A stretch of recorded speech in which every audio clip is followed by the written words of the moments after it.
मराठा आणि कुणबी एक असल्याचा जी.आर. काढण्याची मागणी मनोज जरांगेंकडून वारंवार केली जातीये. त्यात आता नवा ट्विस्ट आलाय. 7/12 पाहून ओबीसीतून मराठा आरक्षणाचं प्रमाणपत्र देण्यात यावं अशी मागणी बीडच्या आमदारांनी मंत्रिमंडळ उपसमितीकडे केली आहे. आमचं मागणी एवढीच आहे की जे शेतकरी आहेत त्यांना कुणबी म्हणून मान्यता द्यावी. ही आमची काही कोणाच्या विरोधात मागणी नाहीये. ज्यांना कुणबी प्रमाणपत्र मिळाली त्यांना कशातून मिळालं आरक्षण? नाही, मग आता मिळायला हो मान्यच आहे ना. मी आमदार आहे आणि माझी भूमिका समाजाच्या बाबतीत मध्ये जी काय आहे ती काय माझ्या पक्षाची भूमिका आहे असं मला म्हणता येणार नाही. मी वैयक्तिकरित्या ही भूमिका घेतली. मराठा आरक्षण उपसमितीला 7/12 पाहून आरक्षण प्रमाणपत्र देण्याच्या मागणीचा प्रस्ताव आमदार प्रकाश सोळंके, सुरेश धस, विजयसिंग पंडित आणि संदीप क्षीरसागर यांनी दिलाय. मात्र मराठा समाजाला कुणबी प्रमाणपत्र देण्याच्या मागणीचं मूळ जरांगेंच्या पहिल्या आंदोलनात आहे.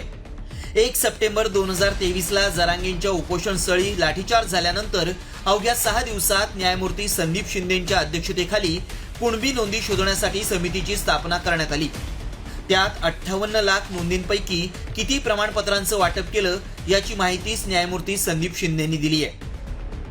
शिंदे समितीनं 13 महिने केलेल्या अभ्यासानंतर महाराष्ट्रात 58 लाख मराठ्यांच्या कुणबी नोंदी सापडल्या होत्या. त्यापैकी 10,35,000 प्रमाणपत्र देण्यात आली होती.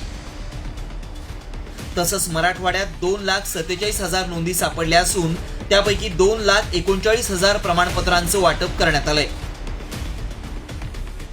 मात्र जरांगेंनी हैदराबाद आणि सातारा गॅझेटनुसार प्रमाणपत्र वाटपाची मागणी न्यायमूर्ती शिंदेंसमोर केली आहे. तुम्ही अभ्यास केलाय, सगळं झालं. तुम्हाला जर ते म्हणले की अहवाल देऊन टाका किंवा आम्हाला मराठवाडा सातारा गॅझेटवरती 13 महिने झाला अभ्यास केलाय, अहवाल देऊन टाका. मराठवाड्यातला मराठा कुणबी आम्हाला लगेच अंमलबजावणी करायची, मंजुरी देऊन आता राज्य मंत्रिमंडळाची त्यापैकी होती. तुम्ही 1 मिनिटात देता, तुम्ही 13 महिने झाला अभ्यास केला.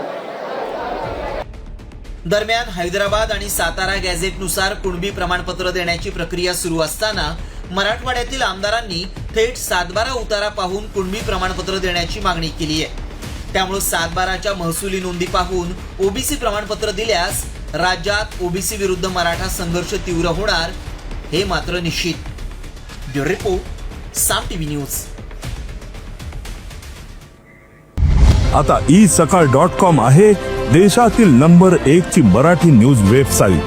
प्रत्येक अपडेटसाठी isakal.com ला नक्की भेट द्या.